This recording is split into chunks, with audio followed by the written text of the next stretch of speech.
The ship shuddered as another pulse round tore through the rear thruster. Alarm lights bled red across the cockpit walls. Smoke curled from a cracked panel near the navigation seat. Arya did not flinch. She yanked the yoke hard to port, threading the battered freighter Sovereign's last between two drifting asteroid chunks the size of city blocks. Behind her, four Keth warships followed, sleek, obsidian predators designed for exactly this kind of hunt. They had been chasing her through 12 systems. 12. Each one a different kind of hell. Gas giants with lightning storms that could vaporize steel. Nebulae so dense that sensors went blind. Dead systems with nothing but silence and radiation. She had survived all of them. "Whoa," she said through clenched teeth, addressing the ship's damaged AI core, "tell me you still have the package." "Package integrity, 91%, were replied, voice crackling through a half-broken speaker.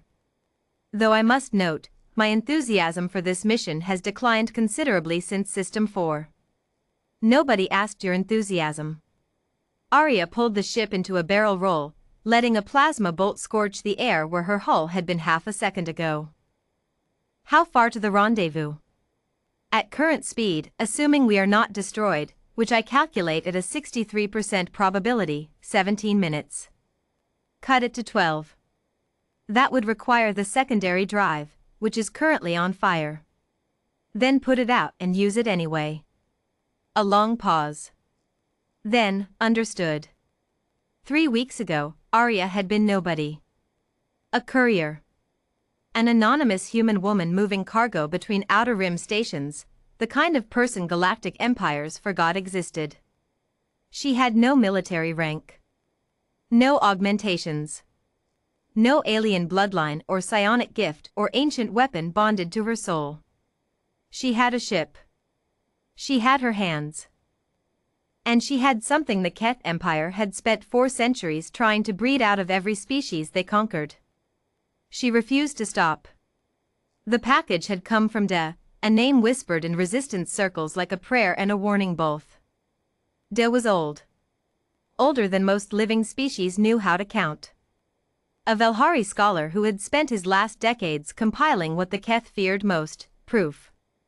Documented, undeniable proof of what the Empire had done to the Sorath, the Mirai, the Ilan, species that no longer existed because the Keth had decided they were inconvenient. The data cores held everything. Testimonies. Genetic records. Imperial orders with official seals still intact. Da had died getting it to her. He had pressed the data case into her hands on a burning station dock and said only 3 words. "Do not stop." She hadn't. The resistance base was hidden in the gravity shadow of a dead moon in System 13, a number that, Arya had noticed, no Keth navigator would willingly plot a course to. Superstition was universal, apparently, even among conquerors. She came in hard and hot, the Sovereign's last trailing fire from 2 points along the hull, the secondary drive screaming in protest.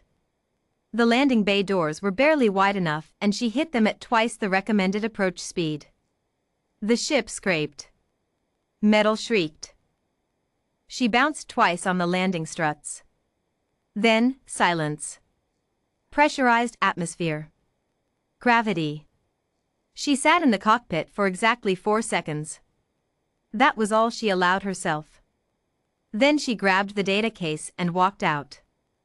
Darius had not expected a human. He stood at the center of the Resistance command post, a cavernous space carved into dead rock, lit by improvised lighting rigs and crowded with beings from 11 different species. Some wore the scarred marks of Keth prison camps. Others bore the quiet grief of worlds already lost. All of them were exhausted. All of them had been waiting. Darius was tall even by Velhari standards, broad-shouldered, with deep amber eyes that had seen more war than most beings lived through. He was a leader because no one else had survived long enough to do it better. He had sent 6 couriers into Keth space to retrieve Des data. None had returned. He had heard the alert when Aria's ship breached the outer perimeter. He had seen the sensor report, one vessel, heavily damaged, running on spite and a secondary engine that should have exploded. For Keth warships still in pursuit before his outer batteries drove them back. He had not expected a human. He especially had not expected her to walk across the landing bay, set the data case on the command table, and say, "Da said you'd know what to do with this." Darius stared at the case. Then at her. Then at the burn along her left forearm she hadn't bothered to bandage. At the exhaustion in her eyes that she refused to let into the rest of her face. "You came through 12 systems," he said. It wasn't a question. 13, technically. 12 of them chased me. She pulled out a chair and sat down without being invited, because she had decided sometime around System 7 that she was done asking permission for things. The 13th I flew through on my own. Silence moved through the room like a tide. New York, a young Sorath engineer, one of the last of her kind, stepped forward. She had been born in a refugee camp. She had never seen her homeworld. She reached out and touched the data case with both hands, trembling. "Is this real?" New York whispered. "It's real," Arya said. Her voice was flat. Not cold, just stripped of everything that wasn't the truth. "He died for it. Don't waste it." New York made a sound that wasn't quite a word. She pressed the case to her chest like it was something sacred, because it was.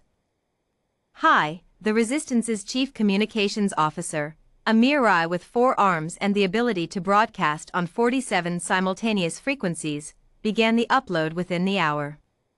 Me and J.E., 2 human allied translators from the border systems, worked without sleeping to prepare the data in every major galactic language.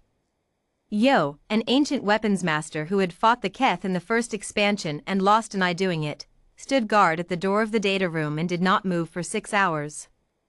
By morning, by whatever counted as morning in a base carved into dead rock, the broadcast went out. Every station. Every system. Every vessel with a receiver within range of the Resistance's signal network heard it. The proof. All of it. Darius found Arya on the outer observation platform, looking at the stars through a scratched viewport.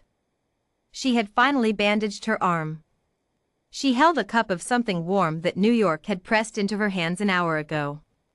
"The Keth will call it fabricated," he said, standing beside her. "They always do."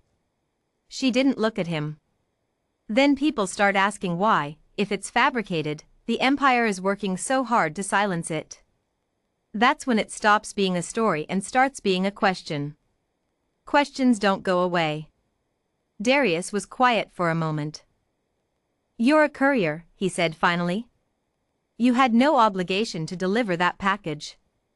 You could have dropped it. Sold it. Disappeared." "I know. Why didn't you?" She thought about it. Actually thought about it, which she hadn't let herself do during the chase because thinking led to doubting and doubting led to slowing down and slowing down led to dying. Because De was old, she said at last, and tired, and he still believed it mattered. And if he could believe that, she turned and looked at Darius with eyes that had watched 12 systems try to kill her and had not found a reason to stop, then the least I could do was not prove him wrong. Darius studied her for a long time. "The Keth have a file on you now," he said. "They've flagged your biometrics across every controlled system. You can't go back to what you were." "I know. We could use someone like you." She looked back at the stars. At the asteroid belt where the Sovereign's last was currently being held together by 3 welders, a lot of prayer, and was increasingly sarcastic damage reports. She thought about System 4, where she had flown blind through a nebula with nothing but instinct. System 8, where she had bluffed her way through a Keth checkpoint with forged papers and a steady heart rate. System 11, where she had made a decision in 3 seconds that a trained military pilot would have spent 10 minutes calculating, and had been right. She had always thought being human meant being lesser. No psionic abilities. No alien gifts. No centuries of evolutionary advantage. What she had, she was only now beginning to understand, was something different. Something the Keth had never managed to quantify or breed out or conquer. Humans did not calculate the cost of doing the right thing before deciding to do it. They just did it. And then they figured out how to survive afterward. "All right," Arya said. She drank the rest of her cup. "Set it down. Where do we start?" Somewhere in the Empire's Central Intelligence Network, a threat assessment file was updated. Subject: Human female. Courier class. No augmentations. No known combat training. Status: extreme danger. Recommendation: do not pursue alone.